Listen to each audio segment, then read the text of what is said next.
The next segment is about building an effective team. Each of your clubs will need to build a team within the club. And you will need to build a team among your club leaders. So we're going to chat with you a little bit about how to build those teams and perhaps get some feedback from each of you along the way.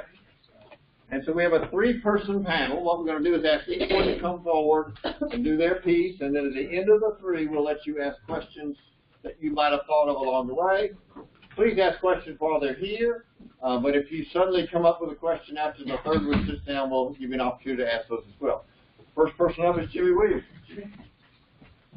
Well, and a lot of what I just said plays into the role of a volunteer. What's the definition of a volunteer? Anybody? Someone doing something that they want to do.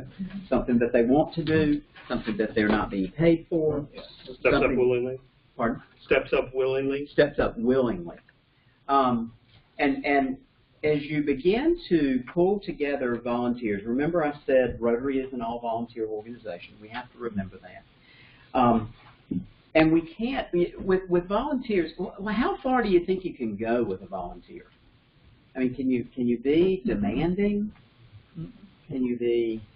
It's hard. You're in a very tight predicament when you deal with volunteers because they are not.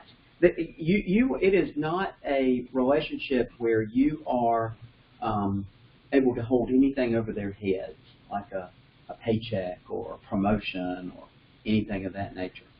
So you do have to motivate and inspire. How many of you have read Malcolm Gladwell, The Tipping Point? Anybody familiar with that? Malcolm Gladwell talks about 2 types of people. There are the mavens, the experts, and then there are the connectors. And the real takeaway for me as it relates to volunteers and reading Malcolm Gladwell is that Gladwell says that really the role of the connector is to find 2 experts who might not know each other and be able to pull those experts together and make that connection. The real takeaway, though, for me, is that it has to be based on a relationship. You don't just know that someone is a maven, or you don't know that someone is a connector. You have to have that personal one-on-one conversation and relationship. As you approach your AG job, probably the most effective time spent will be getting to know your club presidents and their leadership. Because you will have formed a relationship, and then when you call them, realizing that they are a volunteer, they'll be willing to do what you need for them to do. You know, you can blame it on the old big old bad district governor. You know, the district governor is making me do this, and I need your help here. You cannot demand that they do certain things. I guess if I had to give any advice for working with volunteers, is first of all to find out what their passion is. What is their passion? You know, if their passion is a particular service project in their community, maybe it's a food bank or a homeless shelter or whatever they are passionate about, you need to match that up with what the needs of your group might be. You know, I am pretty passionate about CART. I think CART is very, very important. I see the role of our district and really the dollars that are raised for CART. Although I'm passionate about polio and what Rotary International is doing to eradicate polio, I also see a parallel use of my time with the CART fund, and so I gladly volunteer for CART. And so if Roger Ackerman calls me and asks me to do anything related to CART, I'm going to say yes, because he has figured out that that's one of my passions. You too can have that same kind of relationship with your volunteers, but you have to cultivate that. It's not something that happens overnight.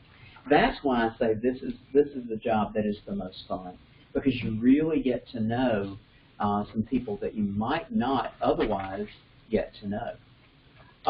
So tapping into their passion, realizing that they're not paid, realizing that you cannot demand, realizing that you must draw upon your ability to motivate and inspire. You obviously got to the position that you're in because you were successful doing something. You were a successful president, you had a successful year, you were able to motivate and inspire your clubs to do great things. Take those same skills and apply that to the area that you're going to be responsible for. Volunteers, the other thing that I think is critical in relating to volunteers is that everybody likes to be validated. Everybody likes to be thanked. You must take the time to validate. It may seem redundant. You may say to yourself, well, I've told them 10 times that I appreciate it. Well, the 11th time is a good thing, too. If people like to hear thank you, and they like to know that you appreciate what they've done. What do you do with a volunteer who is going off in a direction that you don't really want them to go in? Any ideas? Any thoughts? What do you do? What's the first thing? Sit down and talk to them. Exactly. Face to face, eyeball to eyeball. If there's something that is you know, and you will encounter some situations where you may have a president that's just floundering. You've got to have that relationship. You've got to be able to get in the car, go visit that president, and say, "Let me help you be successful. Let me help you be successful with your club." Some clubs flounder, but you have to let them know that you're interested in them and their club and their success, and that's all based on relationship. It doesn't happen overnight. It happens when you have them at district conference and you're doing fun things with them. I always used district conference when I was an assistant governor to help further that relationship, because that's where you're in a relaxed environment. You're not worried about making sure that you're completing all the things that are on the citation. You really are having fun and getting to know them on a one-on-one kind of basis. So the whole volunteer thing is realize that they are unpaid. They are doing this willingly. Tap into their passion, tap into their motivation, figure out how to motivate them, and constantly thank them over and over and over again. So that's my piece on volunteerism, and I'll be happy to answer questions. I'm sorry. You said two things before you said connected. What were the two other things? The Malcolm Gladwell book. No, you were saying that there's three types of people. Connector. Oh, connectors and mavens, two types. Say that again? Maven, M-A-V-E-N. Gladwell says that mavens are people who have M-A-V-E-N. They have siloed information and knowledge within a particular discipline or something that they know a lot about. And you may have two mavens that realize that they don't realize this other person exists. As a connector, you see, oh, you're pretty passionate about this, and you're passionate about this. Let me get you two together and talk. That's my nickname, the connector. The connector. Yeah. Golf pro, so. I love reading that book. I would highly recommend it. I think Malcolm Gladwell is a tremendous person anyway. I love all of his work.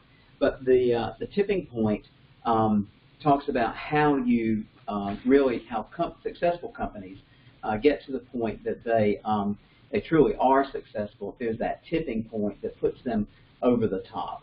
And one suggestion is to make sure it's all relationship based and that you are being the connector, so that you're connecting people, experts to experts, if you will. In the book, there's a list of 100 or 200 surnames, last names, and they ask you to go through very quickly and determine if you know anybody with those surnames and last name. And if you score a certain amount, then you're a connector. If not, then you're probably more the maybe. So, it's really a cool book. Other questions of Jim?